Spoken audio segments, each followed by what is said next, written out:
Ok. Alors, bonsoir à vous sur YouTube. Bonsoir André. Et bonsoir André-Maxime.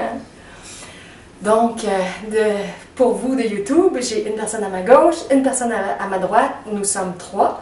Mais André-Maxime m'a dit tout à l'heure qu'on est rendu 1079, hein, c'est ça? Ok, alors 1079 sur ma chaîne YouTube.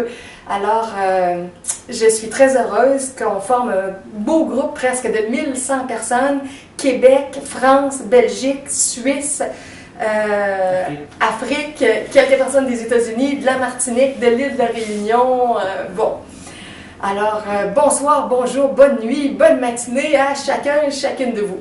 Mais ici, il est presque 8h, 8h moins 10. J'annonce que mon activité commence à 7h30, mais le temps de se préparer la caméra, on commence jamais à 7h30. Et pour dire la date aussi, on est le 29, hein, c'est ça aujourd'hui? Nous sommes vendredi le 29 novembre 2013. Ok, alors, ce soir, j'ai une belle conférence où je vais parler de 3 thèmes, entre autres. Je vais parler de notre relation avec Dieu et de nos obstacles à notre relation avec Dieu. Je vais parler de notre préparation pour vivre notre grand amour en couple, que ce soit un couple qu'on a déjà dans notre vie et qu'on veut qu'il devienne de plus en plus un grand amour dans notre vie, ou si on est célibataire, se préparer à vivre un grand amour, une grande histoire d'amour.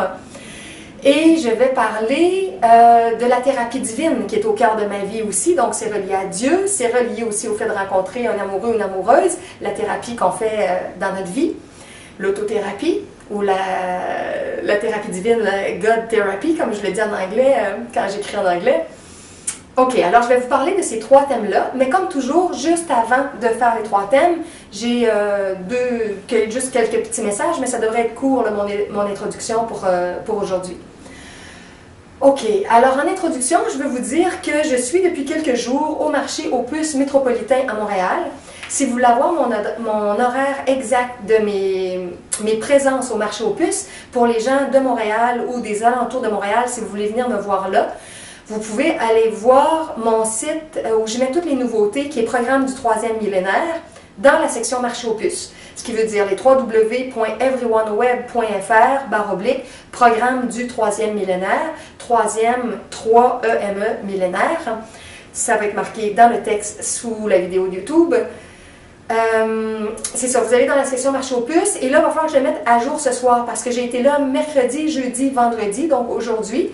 Je vais être là dimanche, mais c'est pas marqué sur le site, là, il va falloir que je le rajoute. Et demain, je suis pas certaine, là, je suis pas certaine de mon horaire de demain, ça se peut que j'aille en après-midi, mais c'est pas certain pour la journée de demain.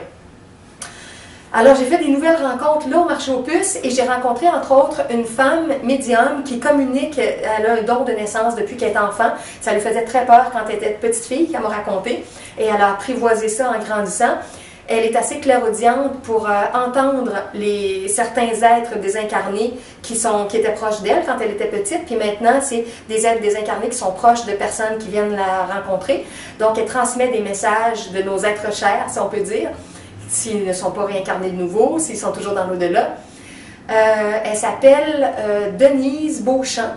Et elle a un petit kiosque au marché Opus métropolitain avec une petite salle, entre autres, toute fermée. C'est comme une petite maison, on rentre là, puis il y a ses chandelles. C'est vraiment mignon, elle est très, très sympathique. Et je n'ai pas bénéficié directement de tout son contact avec l'au-delà, je suis trop récente. Mais elle et d'autres personnes m'ont dit que les gens étaient très satisfaits quand ils allaient la voir. Alors, en tout cas, si vous cherchez à éclaircir quelque chose, on m'a parlé en bien de cette femme-là. Puis elle a aussi un projet d'espèce de centre multidimensionnel avec plusieurs intervenants pour aider les gens. Naturellement, ce n'est pas une approche avec dons comme moi, c'est une approche avec préfixe, donc ils veulent réunir plusieurs intervenants. Et il semble-t-il qu'ils ont avec eux, en tout cas dans leur petit groupe, une femme d'affaires qui serait un mécène. Et je lui ai demandé pour qu'on puisse être mis en contact, puis ça se peut qu'elle me mette en contact avec cette femme d'affaires-là, qui semblerait qu'elle voudrait aider pour certains projets, mais là, ça a déjà un gros projet en cours qui devrait émerger au printemps 2014. Je ne sais pas si elle pourrait en faire un autre avec moi. Je lui ai dit que peut-être qu'on pourrait fusionner certaines choses de nos projets, mais moi, comme j'ai vraiment une approche avec l'énergie du cœur, avec la générosité, avec les dons, c'est vraiment pas certain que j'embarquerai dans un projet où toutes les personnes qui interviennent sont toutes des personnes avec des prix fixes. ça me correspond moins. Mais en tout cas, c'est des gens que je vais un petit peu plus connaître peut-être dans les temps à venir. Bon, alors c'est ça, si vous voulez découvrir cette Denise-là, vous demandez pour le kiosque de Denise Medium. Je l'avais dans mes papiers, son numéro, mais en tout cas, c'est tout mêlé dans mes papiers. Pour André-Maxime et André qui le savent, ma journée s'est déroulée très très vite. J'ai pas eu de pause depuis ce matin. J'ai préparé toutes sortes de choses pour le marché aux puces. J'ai été là toute la journée. André-Maxime m'a fait le bonheur de venir me chercher parce que moi je suis dans les transports en commun. Et ça me prenait un bon bout de temps pour revenir chez moi. Il m'a donné un livre pour me ramener ici. Alors, bon, la journée n'a pas arrêté. Puis, entre autres, j'ai rencontré beaucoup de gens au marché aux puces. J'ai appris la nouvelle à beaucoup de gens que Yeshua était réincarné, mais j'en parle pas en détail. Je leur donne l'information sur papier. Certains prennent les papiers rapidement puis lisent ça à la maison. Donc, j'imagine que ce soir, il y a plusieurs personnes qui ont des surprises en lisant les papiers qu'ils ont pris sur ma table d'information parce qu'ils n'ont pas eu le temps de le voir, mais c'était dans les papiers que je leur ai donnés. Des photocopies de différentes choses. Et dans les 2 premières journées où j'étais au marché aux puces, bon, il y a beaucoup de gens qui passent devant les tables, mais qui n'arrêtent pas. Mais aujourd'hui, beaucoup de gens arrêtaient. Et c'est ce que j'ai dit à André-Maxime quand on s'est vu au marché aux puces tantôt, c'est que, comme il l'a vu, j'avais un petit plat avec plein de petites pierres de couleur, ce que j'appelle mes pierres de gratitude, les petites pierres de gratitude que je donne aux gens quand ils viennent pour une consultation en privé avec moi pour la première fois, ou des fois qu'ils viennent pour la première fois à une activité en petit groupe. Et là, je les avais apportées au marché aux puces. Et je faisais des petits cadeaux. Alors, j'avais fait un petit texte qui résumait qu'est-ce que c'est la pierre de gratitude, qui est une pierre qui est un aide-mémoire et peu importe où elle est, quand on la voit dans notre appartement, notre maison, ça nous rappelle d'avoir une pensée de gratitude pour quelque chose qu'on aime dans notre journée.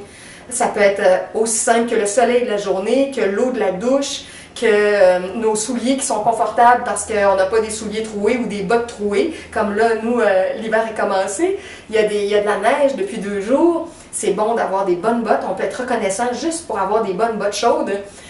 Bon, que ce soit des petites, des moyennes ou des grandes choses, les pensées de gratitude, les remerciements, c'est très très précieux pour élever nos énergies, pour attirer des bonnes choses et pour avoir de plus en plus d'élan de gratitude. Alors, j'ai véhiculé un petit peu cette idée-là qui est aussi propagée dans le film Le Secret pour les gens qui le connaissent. Et chaque personne qui passait à ma table recevait une petite pierre, puis je lui disais, tu peux t'en prendre 2 pour en donner à une autre personne. J'en ai donné aux enfants, j'en ai donné à des adultes, des hommes, des femmes. Et en même temps, ils avaient mon feuillet de publicité, puis je faisais un petit rouleau, je mettais une petite boucle attachée comme un petit cadeau de Noël. Alors, ça m'a permis de rencontrer beaucoup de nouvelles personnes et je ne sais pas qu'est-ce que ça donnera comme nouveaux contacts, nouvelles consultations dans les temps à venir. Donc, si on a le bonheur de se rencontrer au marché aux puces, éventuellement, ça me fera plaisir de vous croiser en personne. Alors, je crois que c'est tout pour mon préambule pour aujourd'hui. Le monde ne sont pas habitués que ce soit gratuit aussi. Oui, ah oui, c'est vrai. C'est qu'on va au marché aux puces, souvent il y a des rabais, mais c'est rare qu'il y ait quelque chose de gratuit. Tout est vendu. Alors moi, j'avais un petit mot qui expliquait que je disais, je vous offre gratuitement une pierre de gratitude. Et quand je leur parlais, je leur disais, voulez-vous un petit cadeau gratuit? Voulez-vous une pierre de gratitude gratuite? Puis, ben des gens passaient, non, non, non, non, ils disaient non. Et je pense qu'il y a des gens qui faisaient juste entendre «voulez-vous», puis ils n'entendaient même pas le gratuit qui était au bout de ma phrase. Il aurait fallu que je dise «gratuit, voulez-vous?» peut-être, je ne sais pas. En tout cas, c'était vraiment amusant de voir, même si c'était gratuit, comment il y avait des gens qui n'arrêtaient pas, puis il y en a d'autres, c'était le contraire, puis là, ils restaient surpris de voir qu'il y avait quelque chose qui était donné gratuitement, agréablement surpris. Fait que j'ai eu des belles réactions aussi de certaines personnes. Bon, ok. Alors, voilà pour ça. Ouais, des fois, il me vient des idées, mais... ok, non, je m'arrête sur ça pour l'instant. Ok. Donc, je commence les choses, la conférence de ce soir dont je veux vous parler. Je vais commencer avec le thème de notre relation à Dieu ou avec Dieu. Entre autres, j'ai écouté une nouvelle conférence de Yeshua hier. Je n'ai toujours pas de message de retour. Je suis rendue, si je me souviens bien, hier je lui ai envoyé mon message 148. Alors, j'ai reçu 148 messages, et Mary aussi d'ailleurs, parce que je les envoie toujours dans la transparence aux deux, pour qu'ils soient au courant de tout ce que je leur partage. Et je lui disais, c'est ça, que j'avais beaucoup aimé sa vidéo de 2012, le 20, je pense que c'est le 23 juin. Vous voyez 2012 06 23 sur tous ces vidéos de YouTube, et c'était sur le thème de ça, les obstacles par rapport à notre relation avec Dieu. Bon, je ne vous en parlerai pas longtemps puis en détail comme lui en a parlé, mais j'ai relevé quelques petits points dont je veux vous partager parce que c'est des choses qui me touchent beaucoup dans ma vie aussi. Juste avant de dire certains éléments sur ça, je vais vous dire une chose qu'il a dit dans cette conférence-là qui m'a un peu surprise, mais qui m'a bien plu et que, en tout cas, vous allez voir, c'est étonnant, mais c'est intéressant. Il a parlé du fait qu'on est des êtres en cheminement spirituel et que si on est sincère, on dit qu'on veut se rapprocher de Dieu, qu'on veut développer notre relation à Dieu pour incarner toujours plus notre nature divine dans notre humanité. Et naturellement, si on vit ça sincèrement, on devrait incarner de plus en plus l'amour. Hein, parce qu'une des caractéristiques principales de Dieu, c'est l'amour. Il y a la vérité, puis il y a beaucoup d'autres choses qu'on pourrait dire, mais l'amour et la vérité, l'énergie de vérité, c'est deux caractéristiques fondamentales. C'est pour ça, entre autres, que le site de Yeshua en Australie a été baptisé la vérité divine, pour comprendre de plus en plus la vérité qui nous libère. Alors, ce qu'il a dit, c'est que, à travers les activités qu'il fait avec les gens, et à travers les projets des Learning Centers, ou Centers, comme ils les appellent, les petits projets de communauté qui commencent à naître, et des fois c'est des gens qui ont une grande maison ou un plus grand domaine, qui commencent à organiser des choses en collaboration avec lui pour faire venir des gens là, puis qui organisent certains cours, séminaires, ateliers. Il rencontre plein de gens, comme vous, bon, comme moi. Mais ici et là, il rencontre certaines personnes qui ont une énergie de frustration et de colère qui est très forte, et des gens qui n'émanent pas beaucoup l'énergie d'amour, bien qu'ils viennent d'une activité spirituelle. Alors j'imagine que vous connaissez ça, hein? Tous les gens qui cheminent en croissance personnelle, on a assisté à des conférences, on est allé dans des groupes spirituels, et c'est pas parce qu'on est dans un lieu de psychologie ou de spiritualité que ça veut dire que les gens vont nécessairement être plus éveillés, plus spirituels, plus amoureux, plus parfaits. Hein? On en voit de toutes les couleurs quand on va dans des groupes parce qu'on retrouve toutes les caractéristiques humaines. Et ce qu'il a mentionné dans sa conférence qu'il a donnée dans le fond il y a 1 an et demi, c'est que là, il invitait vraiment les gens à être plus vigilants dans leur attitude les uns avec les autres, dans ce qu'ils vivent. Et il a dit, il n'a pas mentionné les extrêmes qu'ils ont dû vivre, mais j'imagine que c'est parti de certains problèmes qu'ils ont rencontrés sur le terrain.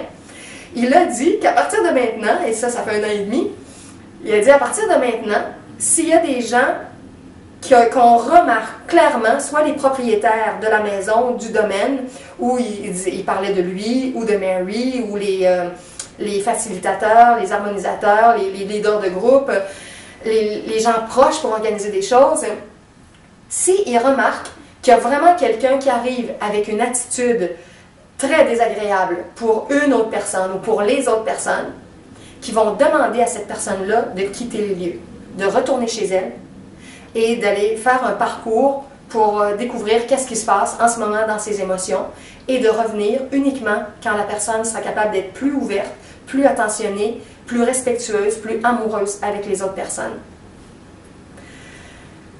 Alors c'est quelque chose, hein? Vous imaginez-vous arriver dans un lieu public, échanger avec les gens, puis à un moment donné vous emporter un peu dans une colère ou quelque chose avec quelqu'un, puis qu'il y a quelqu'un du groupe qui va venir, qui va vous faire un rappel à l'ordre, puis qui va vous demander de quitter.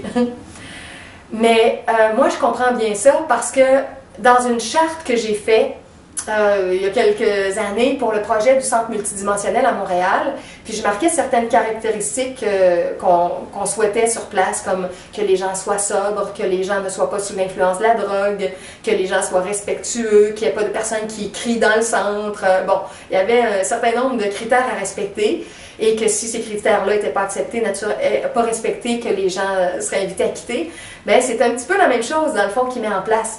C'est que là, plus ça grandit, au début, tu es 5 personnes, comme là, nous, on est 3, 2, 4, 5.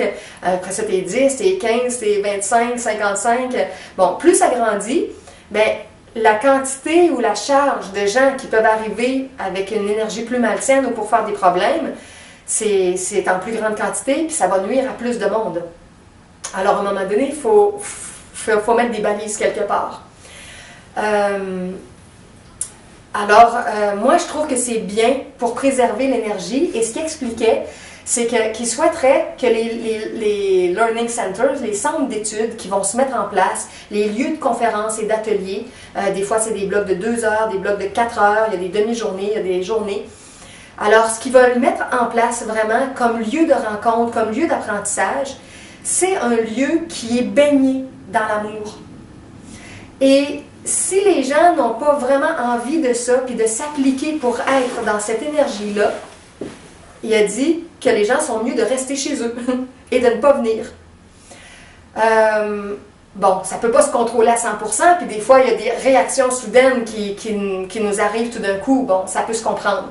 Mais parfois, il y a des gens qu'on croise dans notre vie, puis on le sait, c'est une caractéristique de personnalité. Ces gens-là sont souvent comme ça, sont souvent dans la frustration, souvent dans la colère, souvent dans l'accusation, souvent dans la négativité, souvent dans le dénigrement. Et c'est lourd pour tout le monde, c'est achalant, c'est agressant. Bon, c'est sûr qu'on fait tous un travail psychologique avec ça, mais chacun est invité à se responsabiliser pour changer son énergie et faire en sorte de préserver davantage l'énergie du groupe. J'ai même vu une vidéo il y a une semaine ou deux, ça je me souviens plus c'est laquelle, ça fait trop longtemps. C'est la seule vidéo que j'ai vue comme ça. Il y avait un gros groupe de gens et il a demandé à un homme de quitter complètement la salle. C'était un homme, en tout cas, qui posait des questions, puis qui le confrontait, puis qui essayait de lui répondre, puis de donner les explications. Puis l'homme, il rembarquait, il ne laissait pas le temps d'expliquer, puis de finir. Puis là, il disait, attends un peu, je vais t'expliquer. Puis là, il rembarquait. En tout cas, finalement, il n'avait pas le temps vraiment de s'expliquer. À un moment donné, il le laissait parler. Puis après ça, il essayait. Puis bon, ça marchait jamais vraiment. Fait que après plusieurs tentatives, l'homme était tellement dérangeant qu'il a été obligé de lui demander de quitter. J'en ai-tu parlé dans une autre vidéo? Ça vous dit-tu quelque chose? Parce que des fois, là, je pense à des choses... C'est la personne qui était comme possédée par un autre esprit. Tu disais qu'il y a des esprits extérieurs. Oui, qui l'influençaient, mais j'ai parlé d'un autre cas. Sur nous autres pour oui, pour nous faire attaquer parler. Yeshua. Oui. J'ai parlé de quelque chose comme ça. Bon, c'est arrivé 2 fois, fait que je ne sais pas si c'est ce cas-là exactement. Bon, en tout cas, il y a des cas extrêmes des fois où il faut réagir de cette façon-là. Et il a aussi mentionné une chose, il a dit, parfois, quand on va à une activité puis qu'on connaît un peu les gens qu'on va rencontrer, on sait à l'avance qu'on va avoir un peu de difficulté avec tel homme ou telle femme, tel gars, telle fille qu'on va rencontrer. Puis, on sait que ça va être difficile dans nos partages ou dans notre attitude ou tout ça. Alors, il invitait les gens à faire un travail de thérapie sur eux-mêmes avant de venir aux rencontres en groupe pour déjà se préparer à être capable d'être beaucoup plus ouvert, beaucoup plus dans la compréhension, beaucoup plus dans la discussion honnête et dans l'amour face aux gens qu'on croise, y compris les gens avec lesquels on a des difficultés. Il y a toujours des gens avec lesquels on a plus de difficultés. Donc, il disait, c'est bien beau de venir écouter des conférences, c'est beau d'écouter des outils que je vous partage, mais si vous ne les mettez pas en pratique, puis si ça ne transparaît pas dans vos relations, et spécialement dans vos relations ici, les uns avec les autres autour de moi, ben c'est vraiment dommage pour vous et pour tout le groupe. Alors, il a fait une espèce de rappel comme ça pour que les gens soient beaucoup plus vigilants avec leur énergie.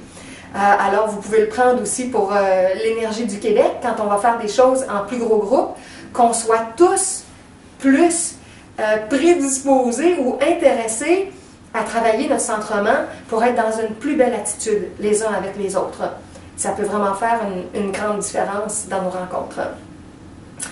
OK, alors ça, c'est une petite chose qui a parlé dans la conférence. OK, un autre élément. Par rapport à toute notre relation avec le divin. En surface, on dit tous qu'on veut se rapprocher de Dieu, qu'on veut exprimer davantage le divin. Mais on a à se poser la question vraiment honnêtement, jusqu'à quel point on veut vraiment ça? Jusqu'à quel point on prend du temps dans nos journées, on se donne un temps de communion avec le divin. pour être inspiré, pour être guidé, pour avoir des réponses, pour transformer des choses dans notre énergie, dans notre vie. Parce que ça va bien d'avoir des discours psychologiques et spirituels, d'assister à des événements, des vidéos, des séminaires, de lire des livres, mais encore là, si on n'applique pas dans notre quotidien, il n'y a pas grand-chose qui se transforme dans notre vie.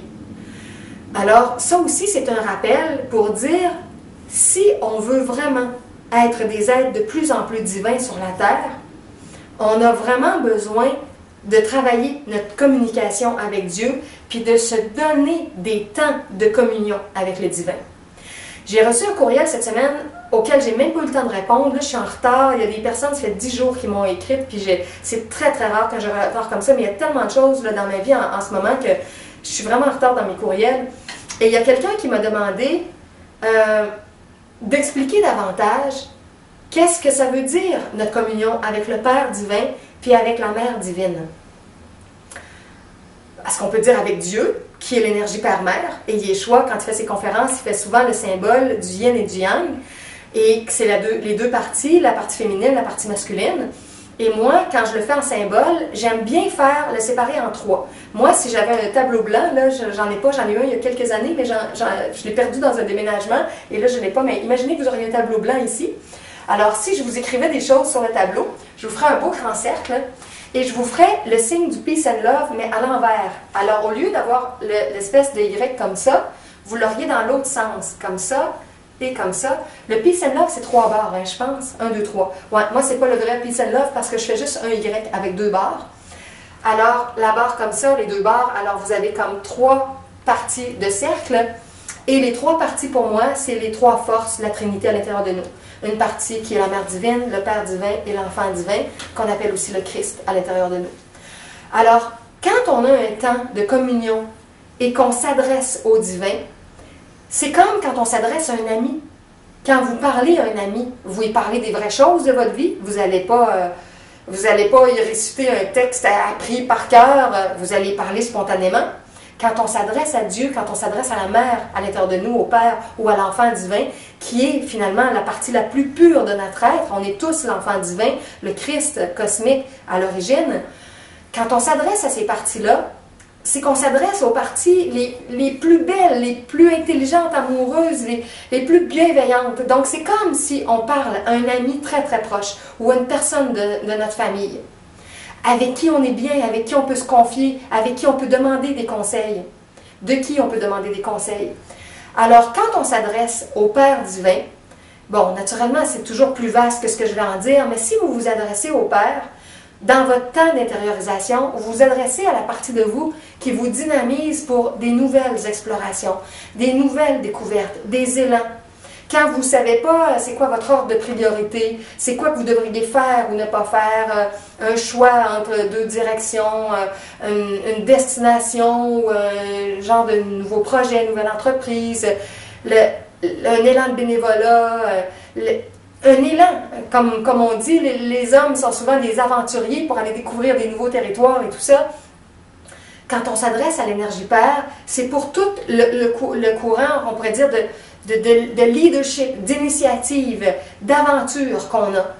Donc, cette partie-là dans notre vie, pour qu'elle se développe, pour qu'elle se mette en place, pour qu'on ait la force, la vigueur, le courage, la ténacité, la persévérance, d'avancer dans une direction nouvelle, c'est le Père divin qui nous guide. C'est beaucoup son énergie qui nous donne la force de faire des nouvelles choses.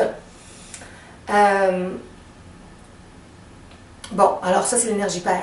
Si on s'adresse à l'énergie Mère à l'intérieur de nous, on s'adresse plus à la partie qui va nous apporter les ressources pour structurer, pour organiser ce qu'on veut mettre en place. Si on a besoin d'un nouveau lieu, si on veut réorganiser notre bureau ou le lieu à l'entreprise où on travaille, s'il y a des suggestions d'amélioration à faire dans le privé ou dans le professionnel ou dans notre lieu d'études, s'il y a toute une énergie comme d'accueil, l'énergie mère, l'énergie femme, mais souvent le côté hôtesse, le côté qui reçoit pour des événements.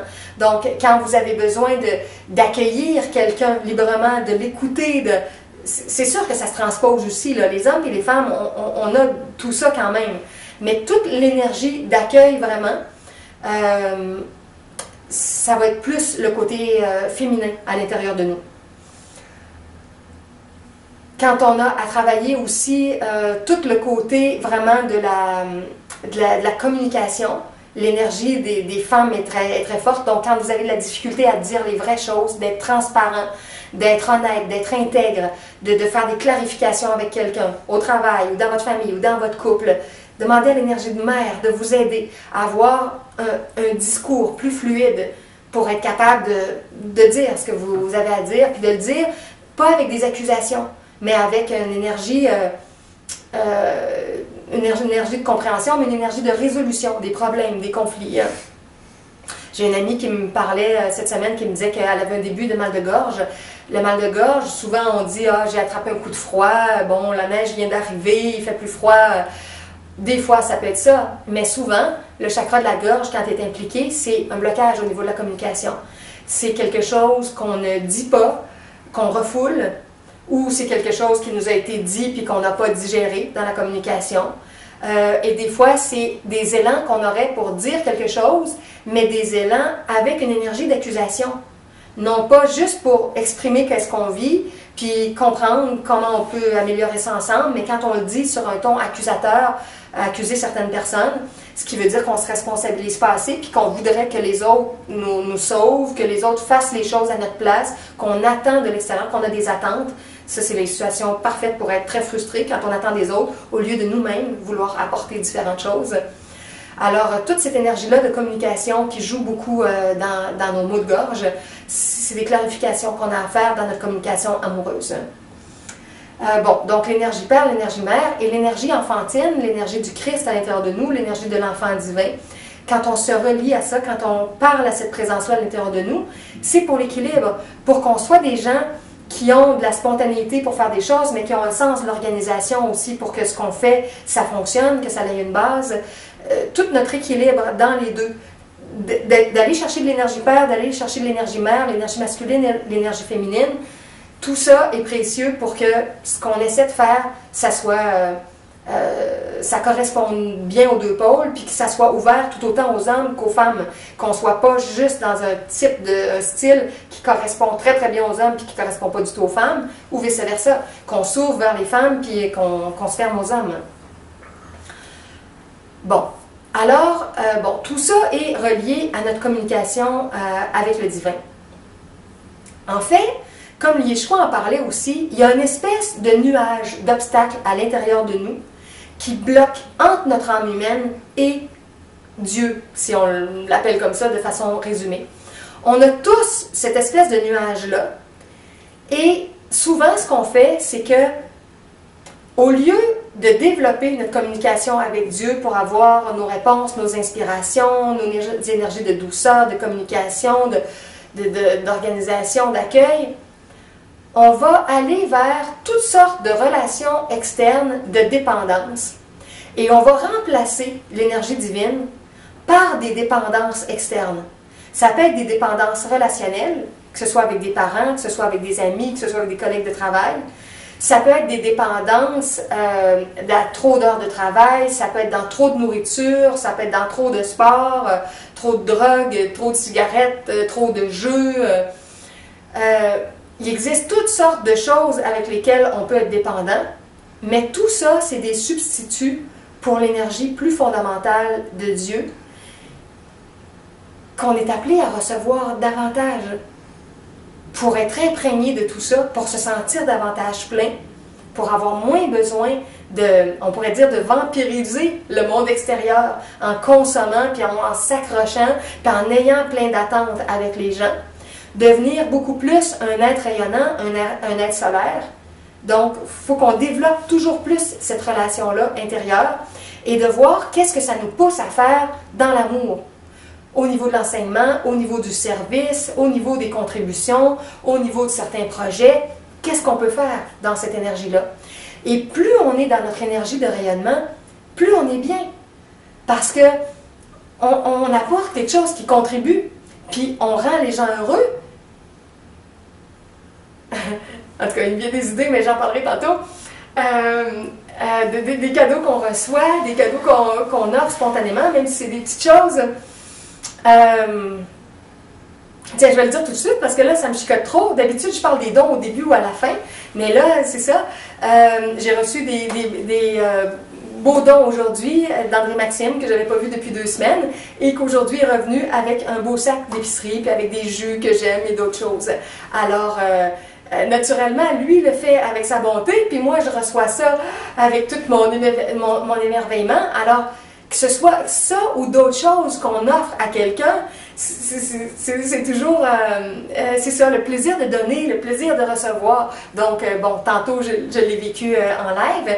Puis, comme toujours, il me fait un cadeau double partie, un don en argent pour m'aider à travers tout ce que j'ai à payer et tout ça. Donc, j'ai reçu un don de 50 $.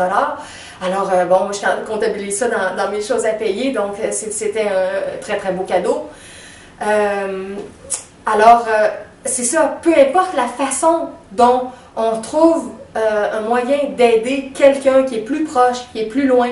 J'ai croisé une autre personne en consultation cette semaine qui me racontait un homme qui a 54 ans, qui a eu une espèce de coup de foudre pour une jeune femme de 22 ans, mais c'est pas vraiment une histoire d'amour, il n'y a pas de sexe, il y a pas, c'est pas à ce niveau-là, mais une chimie d'âme, là. Ils ont des conversations, des échanges très profonds, ils sont devenus des amis très intenses, même s'ils sont de 2 générations différentes, mais dans l'âme, le temps n'existe pas, et ils se sentent tellement proches de cette femme-là, que lui a un super bon salaire, elle est étudiante avec un travail à temps partiel, puis il a décidé de l'aider un petit peu, moi je trouve que c'est un gros peu, mais en tout cas, il a décidé de l'aider financièrement, et c'est ça, de l'aider, parce que c'est une étudiante qui en arrache, puis que ses parents sont pauvres, puis ils ne peuvent pas l'aider et tout ça. Puis il me demandait, penses-tu que c'est correct, Julie, la façon dont je l'aide, puis tout ça, puis en tout cas, il m'a décrit toute sa situation, puis j'ai trouvé ça très beau, puis très pur, la façon dont ça se passait. Puis j'ai trouvé ça drôle parce que moi qui cherche toujours des mécènes pour les projets ou les choses, je me disais, j'avais la preuve là, juste là, il me raconte que spontanément, lui, il a une super job, puis il fait beaucoup d'heures aussi, il fait souvent du 50-60 heures par semaine, il est super bien payé, il n'a pas d'enfant, bon, fait qu'il a bien plus d'argent qu'est-ce qu'il en a besoin pour lui. Puis il a rencontré cette femme-là, puis il a senti que, moi j'ai dit, vous avez peut-être un karma à régler, peut-être que cette femme-là t'a aidé aussi dans une autre incarnation, peut-être que là c'est un retour de balancier, tu sens peut-être que tu as quelque chose à lui remettre, ou en tout cas on ne le sait pas, mais l'énergie était belle dans tout ce qu'il me racontait.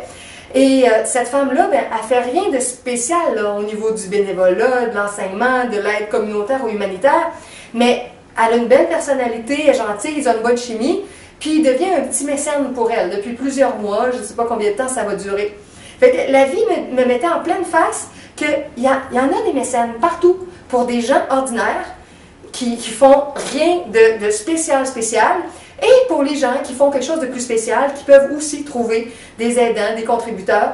Fait que ça a joué cette semaine aussi dans ma foi au niveau de l'abondance divine, au niveau des miracles divins, au niveau de quoi que ce soit qui peut se produire puis transformer notre situation. Il était la preuve vivante de ça, fait que je me disais, c'est ça, on ne sait jamais quand ça va arriver une situation comme ça dans notre vie. Donc, si vous avez besoin de petits miracles, à quelque niveau que ce soit des ressources en information, que ce soit quelque chose que vous cherchez pour votre santé, que ce soit un coup de main, ou que ce soit au niveau de l'argent, ou du temps, quelqu'un qui garde vos enfants, ayez la vision ouverte de ce qui peut se passer dans votre vie. Et notre lien avec le divin, là, c'est aussi de s'attendre, quand on se lève le matin, qu'il va y avoir des surprises divines. Parce qu'on est prophète de notre vie, avec ce qu'on pense, avec ce qu'on aimante. Alors, quand on se lève le matin, idéalement, puis Yeshua en parlait aussi, puis ça me touchait beaucoup parce que c'est quelque chose aussi que je pense souvent dans mes journées. Quand on se lève, il y a bien des journées où on se lève avec une énergie plus ou moins bonne, puis il y a certaines journées que l'énergie est meilleure. Mais plus notre alignement au divin va être fait, plus on va être dans la joie, plus on va être dans la confiance, dans l'espoir, plus on va recevoir ce qu'on a besoin de recevoir, sans nécessairement être très très riche, mais les justes choses qu'on a besoin de recevoir, et notre vie va s'alléger. Mais pour ça, il faut se préparer à ça. Faut s'attendre à ce que ça va être comme ça de plus en plus. Il faut y croire et non pas être dans la mentalité inverse. pessimiste, défaitiste, que c'est pas possible, que tout va mal à plein niveau, que ci, que ça. Donc, une petite anecdote aussi, je vous ai parlé au tout début de Denise, la femme médium que j'ai croisée au marché aux puces métropolitain. Et elle m'a dit, dans mon service, je fais un petit 5 minutes que je tire aux cartes. Puis elle dit, moi, c'est juste un support externe, mais il m'apparaît des visions de la vie des gens. Puis souvent, je le dis pas, mais elle dit, à toi, je le dis parce que je sais que tu es ouverte, puis tu peux comprendre ça, puis ça te fait pas peur. Fait qu'elle dit, je donne un 5 minutes gratuit. Elle dit, ça, c'est pas une communication avec les gens de l'au-delà, mais c'est juste partager des visions de la vie des gens qui me viennent. Puis c'est ça, elle m'a fait séparer les cartes avec un jeu de cartes, puis pendant 5 minutes, elle m'a partagé les visions qui venaient. Puis c'était vraiment très beau, j'étais très contente. Elle m'a dit que elle voyait que je signais plein de contrats. Elle dit, je sais pas c'est quoi que tu vas signer, mais elle dit, je te vois signer des contrats. Fait que, bon, je sais pas c'est quoi. Je me suis demandé, je me suis dit, dans l'organisation Yeshua en Australie, il y a toutes les feuilles d'autorisation aussi pour que les gens acceptent d'être filmés quand il y a des événements en plus grand groupe, pour que ça soit pas compliqué pour tout le système de filmage. Alors peut-être que c'est ça aussi, qu'il va y avoir plus de gens qui vont participer éventuellement. Peut-être qu'il faudra faire signer une autorisation à plusieurs personnes. Après ça, il m'est venu des idées. J'ai toutes sortes d'idées qui me trottent dans la tête pour faire des émissions à la télé. Vous savez, il y a des infos-publicités la nuit, parfois des blocs d'une demi-heure, des publicités qui circulent. Moi, je voudrais faire quelque chose de spécial pour passer de l'information. Mais ça prend des mécènes. Ça coûte cher, ces infos-publicités-là. J'aurais besoin de mécènes avec moi pour qu'on fasse la capsule d'une demi-heure et que ça puisse être diffusé la nuit. Après ça, j'ai tout un concept que j'aimerais qu'il soit diffusé. Ça pourrait être 1 fois par semaine, ça pourrait même être 4 fois par semaine quand il y a des émissions, par exemple, du lundi au jeudi. Dans ma tête, là, j'appelle ça 7 dimensions. Et ça serait le concept de l'émission. Les gens diraient, tu as écouté 7 dimensions cette semaine, tu sais. Puis 7 dimensions, c'est qu'il y aurait 7 minutes, des blocs de 7 minutes par rapport à chacune des dimensions. Pour ceux parmi vous qui avaient écouté mes soirées multidimensionnelles, je faisais comme 5 volets d'activité: corporelle, le physique, l'éthérique, astral, mental, causal, l'activité, la vitalité, l'émotivité, la pensée, la créativité ou la spiritualité. Mais on peut le diviser en 7 aussi, quand on divise le spirituel avec l'âme humaine, l'âme divine, l'esprit divin, le causal, le psychique, l'atmique. Donc, on pourrait faire 7 petits volets d'activité dans une émission à la télé qui dynamiserait le côté physique, le côté éthérique, le côté de l'émotivité, de la pensée, de la créativité, de l'amour pur et de l'intelligence universelle, intercalé à la télé naturellement de petites pauses publicitaires. Alors c'est un concept que j'aimerais amener un jour à la télé. Je pourrais même faire venir des intervenants qui pourraient parler des fois dans les petits 7 minutes concernant les 7 dimensions. J'ai toutes sortes d'idées, mais je vais avoir besoin d'être appuyée. Je ne peux pas tout faire ça tout seul, puis j'ai pas les ressources, puis j'ai pas l'argent, puis j'ai pas le bon.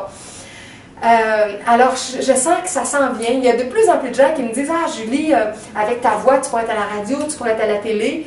Donc, je laisse venir ces visions-là. J'ai l'espoir que ça va se créer, que ça va pouvoir aider des dizaines de milliers de gens, des centaines de milliers de gens, peut-être des millions de gens un jour. Peut-être que ça va être traduit éventuellement dans d'autres langues. Alors, si vous avez des rêves, si vous voulez mettre quelque chose en place qui va aider votre communauté, la société, peu importe l'échelle, permettez-vous de rêver, permettez-vous d'imaginer ça. Levez-vous le matin en vous disant, qu'est-ce qui va se passer, qui va être mieux? Comment ma mère divine, mon père divin, l'enfant divin, le Christ en moi va m'aider à réaliser ces projets-là? On a besoin de cet enthousiasme-là pour le communiquer aux gens et aimanter l'énergie qui va répondre à ça. Et moi, c'est sûr que j'ai tout cet enthousiasme-là, mais longtemps j'ai eu des peurs, peur de la vie publique, peur de la persécution, ci et ça. Et là, c'est pas mal réglé, là, comme j'en ai parlé dans d'autres vidéos.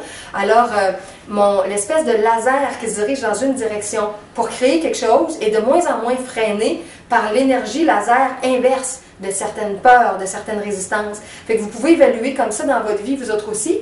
Si vous avez un rêve ou des projets, c'est quoi toute la partie de votre désir, de votre aspiration qui vous pousse vers quelque chose? Mais c'est quoi l'autre partie qui résiste? La partie qui a peur de se tromper, qui a peur du ridicule, qui a peur d'être jugé. Et ça me fait faire un autre lien aussi avec notre lien avec le divin et les obstacles avec le divin. On n'en est pas toujours conscient, mais on a très peur d'être puni par Dieu. On a tellement anthropomorphisé, comment on dit ça? Anthropomorphisé? Ouais. Oui, hein? J'avais oublié un pot au début.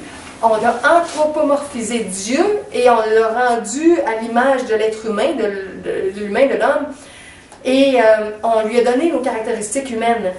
Et on met dans Dieu de la colère, de l'accusation, des punitions, des jugements. Ça, c'est nos caractéristiques humaines. Ce n'est pas les caractéristiques divines. Et quand on fait des choses avec les gens, on se demande souvent un certain niveau de standard d'excellence ou de perfection. Puis si on ne se trouve pas assez excellent, assez parfait, on ne fait rien. Parce qu'on a peur d'être jugé, on a peur d'être critiqué, on a peur d'être dénigré, on a peur d'être puni. On a tellement de peur qui nous freine. Notre potentiel est tellement arrêté. Dites-vous que quand vous faites quelque chose à partir de l'énergie de votre cœur, c'est un cadeau. Tu sais, moi, j'en reçois des critiques. Il y en a qui me disent « tes vidéos sont trop longues ». Quand ils étaient plus courtes, il y en a qui me disaient « tes vidéos sont trop courtes ». Tu fais pas de montage, tu devrais monter pour enlever les bouts qui sont moins bons. Qu'est-ce qu'on me dit aussi? En tout cas, je ne vais pas m'étendre sur toutes les critiques, mais je reçois des critiques par rapport à tout ce que je fais. Mais je reçois aussi plein de bons commentaires. Puis, à un moment donné, il faut mettre le focus sur les bons commentaires. Puis, les moins bons, ben, on s'en sert aussi pour quand même essayer d'améliorer certaines choses. Mais on ne s'empêche pas de faire ce qu'on a à faire avec ça. Alors, quand vous avez un élan pour faire quelque chose avec une personne, avec 3, 4 personnes, avec un nouveau projet, dites-vous que c'est un don que vous faites pour apporter cette belle énergie-là dans le monde, pour que ça apporte un plus.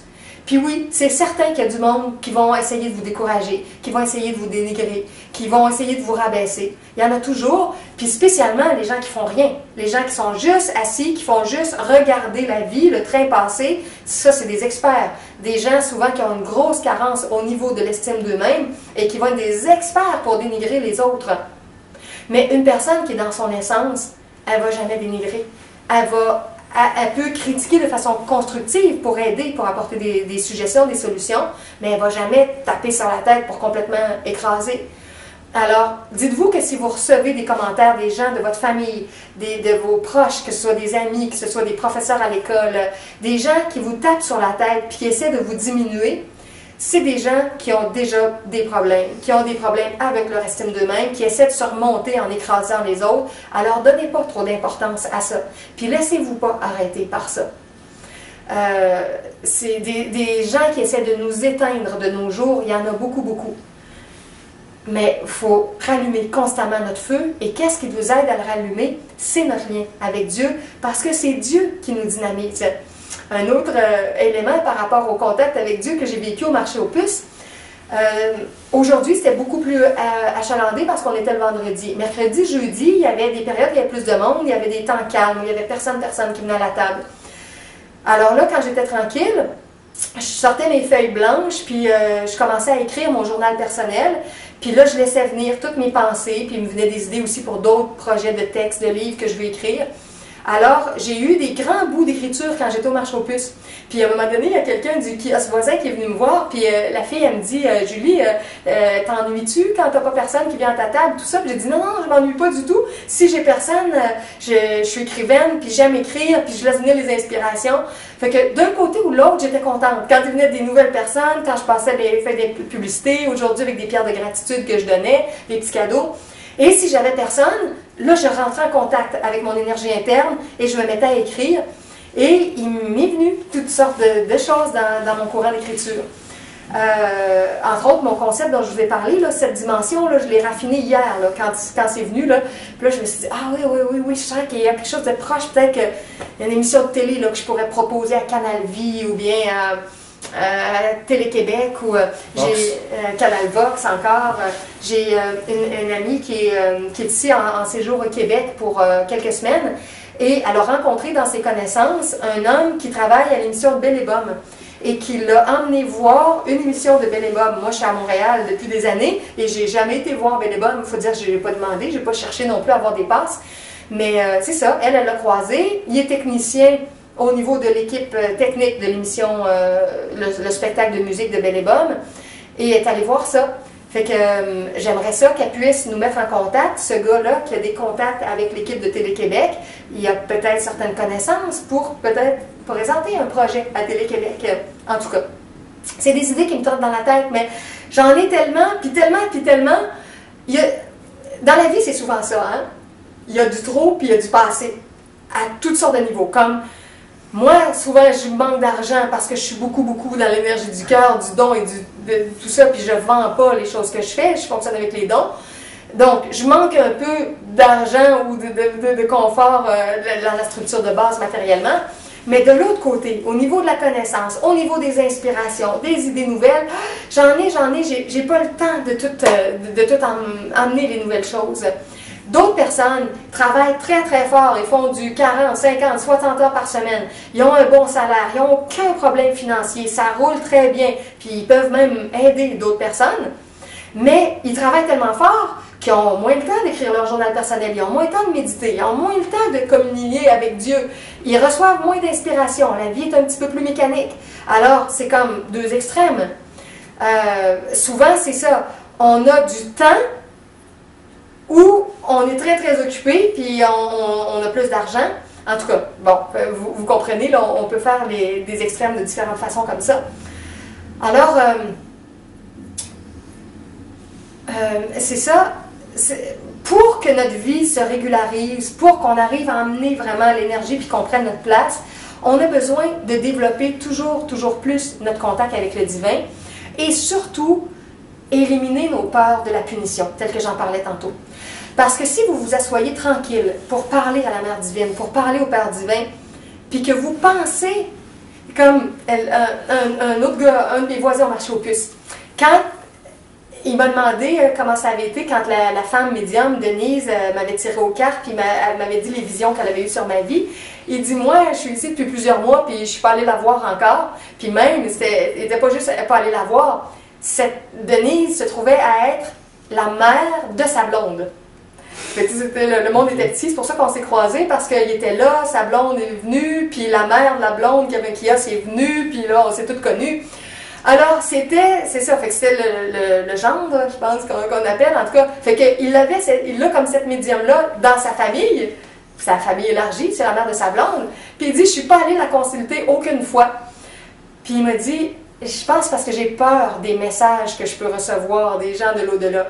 Bon, mais s'il a peur de se faire critiquer, il a peur de se faire juger, il a peur de se faire remettre à l'ordre.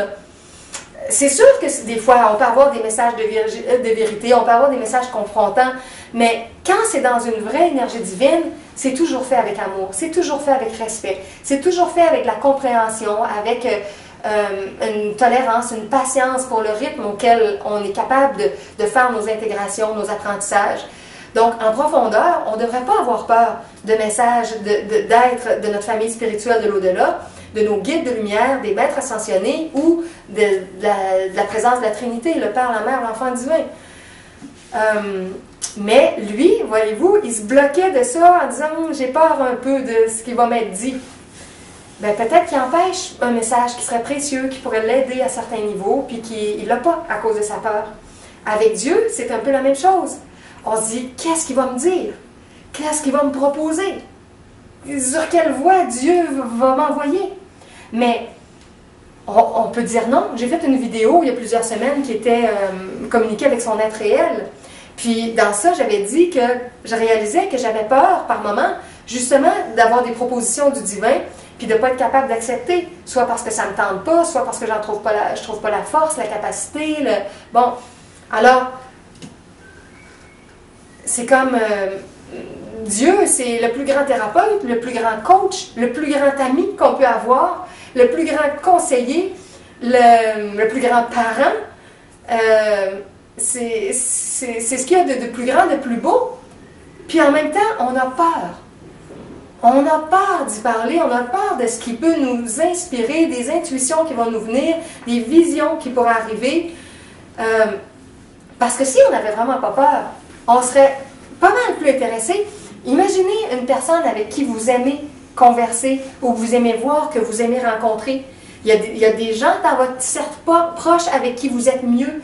Puis quand vous avez l'occasion de manger ensemble, ou quand vous avez l'occasion de jaser ensemble, ou quand vous avez l'occasion de parler de quelque chose qui vous tient à cœur, il y a, en général, il n'y en a pas beaucoup. On n'a pas 12 personnes comme ça, mais on a 1, 2, des fois 3 ou 4 personnes avec lesquelles on a des échanges vraiment là, plus profonds, plus vrais. Ben, c'est des moments magiques quand on est dans la vérité, la transparence, l'amour, la créativité. On se dit les vraies choses. C'est des moments très, très précieux. Bon, ben, communier avec Dieu, c'est la même chose. À la puissance 1000. Parce qu'il n'y a rien de plus puissant que Dieu, vraiment, si on arrive à le capter, à le ressentir davantage, à être accompagné de son énergie, de son amour. Et les temps qu'on prend de communion, de prière intérieure spontanée comme ça, en conversant avec notre plus grand ami ou notre plus grande amie, si on l'a au féminin, la présence de la Mère divine.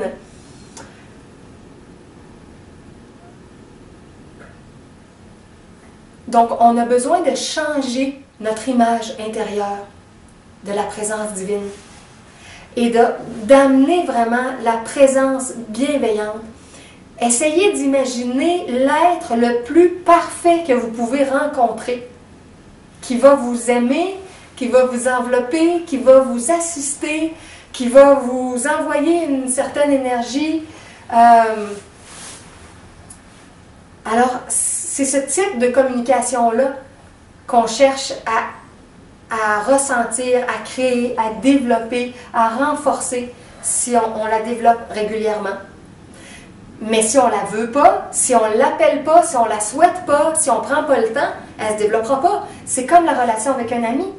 Si vous appelez votre ami une fois par année, une fois par 6 mois, bon, peut-être ça va être une grande conversation. Vous allez peut-être passer la journée avec. Puis là, vous allez vous raconter qu'est-ce qui s'est passé depuis 6 mois. Mais ça ne sera pas comme quelqu'un que vous avez une relation plus proche, puis que régulièrement, vous vous mettez à jour sur ce que vous êtes en train de vivre, puis que vous vous entraidez, puis que vous riez ensemble, puis que parfois vous pleurez ensemble. Avec Dieu aussi, on peut rire, on peut pleurer, on peut... Donc, dites-vous que tout ce que vous pouvez imaginer de plus beau dans vos relations externes, il y a quelque chose d'encore plus intense avec Dieu. Mais c'est tellement négligé, c'est tellement oublié, c'est tellement rejeté, cette relation-là dans notre vie, que c'est très très rare, les gens qui la vivent. Moi, je l'ai à un certain degré, mais je sais que c'est à améliorer encore, et encore, et encore, et encore. Mais c'est sûr que la base que j'ai, c'est ce qui me donne une partie de mon amour, qui me permet de faire une grande partie de ce que je fais, qui me permet d'avoir une continuité à travers ce que je fais. Parce que ce souffle divin-là, il me porte depuis des années. Mais c'est parce que je nourris cette relation-là, dans la méditation, dans la prière, dans l'écriture, dans le journal personnel. Et là, j'arrive avec la thérapie divine.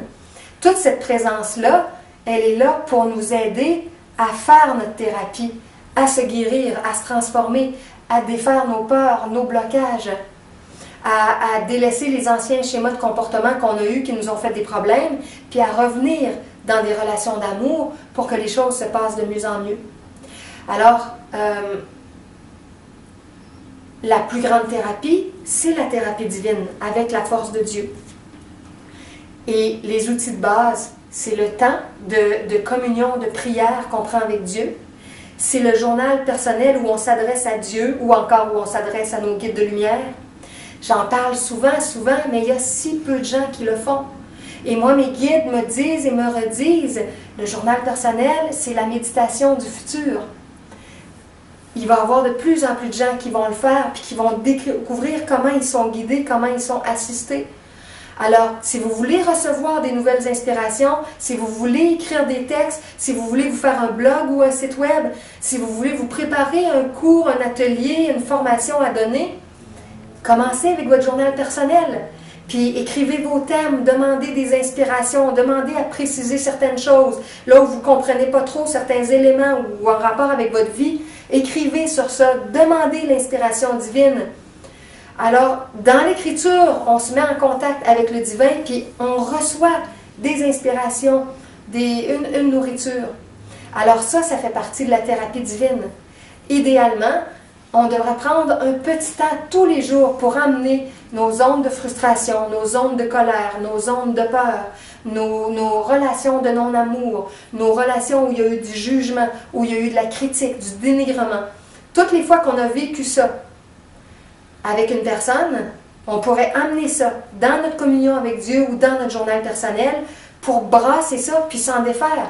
Parce que sinon, c'est des charges d'émotions qu'on supprime.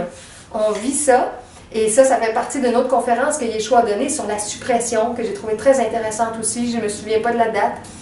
Il parlait de toute la suppression des émotions, et que on vit des choses, puis on les processe pas, on les... c'est quoi le bon mot en français au lieu de processer? C'est... Je me souviens pas de ce que je t'avais dit. Oui, hein? Tu m'en avais parlé directement. Ouais. Transformer nos émotions, c'est ça, ouais, je pense que c'est le bon mot, une transformation de nos émotions. Si on ne prend pas le temps de transformer les événements souffrants, négatifs, désagréables qu'on vit, on fait juste les encaisser, on les écrase, on les refoule, puis c'est des émotions supprimées, étouffées à l'intérieur de nous.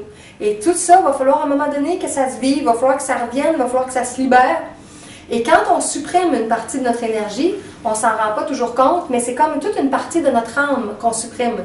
Puis quand on supprime cette énergie-là, on a comme moins accès à notre âme, puis là on a moins accès à nos désirs, on a moins accès à nos aspirations, on a moins accès à notre potentiel. Puis il y a des gens qui se retrouvent à un moment donné à 40 ans, à 50 ans, 60 ans, ils ne savent plus ce qu'ils aiment, ils n'ont plus d'élan, ils n'ont plus de drive. Mais pourquoi? C'est parce qu'ils vivent dans la suppression. Ils suppriment, ils suppriment. Ils encaissent des choses, puis ils les vivent pas, ils ressentent pas les émotions, ils prennent pas de temps pour les comprendre, pour les digérer, pour passer à autre chose. Alors tout était vécu, étouffé, écrasé, supprimé. Puis là, ça se compacte, puis on est tous compactés, puis notre âme est de plus en plus à l'étroit. Puis là, on n'a plus notre spontanéité de la même façon, puis on est de plus en plus dans la peur des relations, puis de ce qui va se passer, parce qu'on a été blessé, puis on n'a pas guéri ces blessures-là. Alors, tout ça, c'est fait pour être amené dans notre thérapie divine. Et l'autre volet de la thérapie divine, chaque être humain est un messager du divin. Donc, la thérapie divine aussi, c'est ce qu'on peut faire à deux par deux. Que ce soit au téléphone, que ce soit quelqu'un qui habite à 200 km de chez vous ou sur un autre continent, vous pouvez faire de la thérapie divine. Moi, j'en fais aussi au téléphone quand les gens me font un don. Je fais de la thérapie en personne et au téléphone.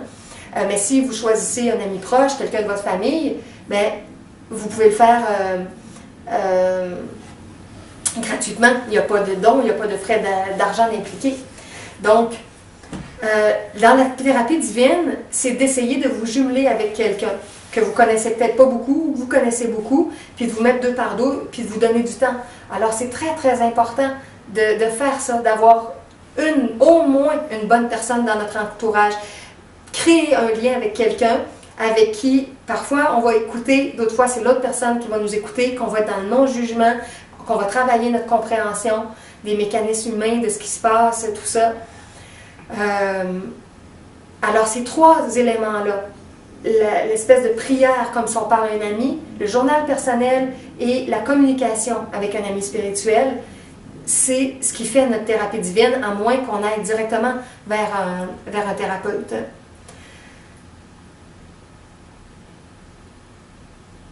Une autre façon aussi, c'est de le faire en parole, là. Parler à haute voix directement. On parle à haute voix, puis on exprime, puis on laisse venir. Il y a des gens qui s'enregistrent, qui se réécoutent. J'ai un ami qui s'appelle Claude Pascal, qui a souvent sa petite enregistreuse, puis quand il fait des prises de conscience, il se les parle. Des fois, il réécoute qu'est-ce qui s'est dit, parce que des fois, on oublie ce qu'on a intégré. Alors, si vous voulez qu'il y ait une évolution dans votre fusion avec Dieu, ça demande de la thérapie divine. Parce que je redis ce que j'ai dit tantôt. Si vous écoutez tout ce que je parle, ce que d'autres parlent, si vous lisez des livres, mais que vous ne prenez pas le temps de faire les face-à-face avec les choses difficiles de vos vies, là où sont vos peurs à vous, là où sont vos colères, vos frustrations, puis de débroussailler ça, puis de voir comment, qu'est-ce que vous pouvez faire avec ça, puis d'avoir une autre attitude, puis de comprendre l'autre personne avec qui vous avez été en relation et tout ça, et de comprendre comment on ne s'est pas ouvert souvent au divin pour recevoir l'inspiration dans le moment de ce qui aurait été plus juste. Si on ne fait pas ça, on reproduit nos schémas d'erreur. Et là, ça me conduit au troisième thème dont je voulais parler aujourd'hui aussi, qui est, je vais voir dans le temps, oui, ça fait déjà 1 heure. Une heure. Le troisième thème qui est tout le fait de se préparer pour rencontrer le grand amour dans notre vie. Bon ben, pour vivre un grand amour, idéalement, il faut être dans l'amour. Hein?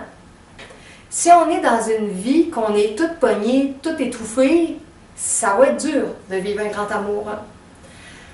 Alors, on est invité à ouvrir notre cœur de plus en plus avec les gens qu'on rencontre, puis avec certaines personnes proches, puis ouvrir notre cœur avec nous-mêmes, apprendre à nous aimer de plus en plus, parce que plus on va s'aimer, plus on va être un aimant pour que quelqu'un d'autre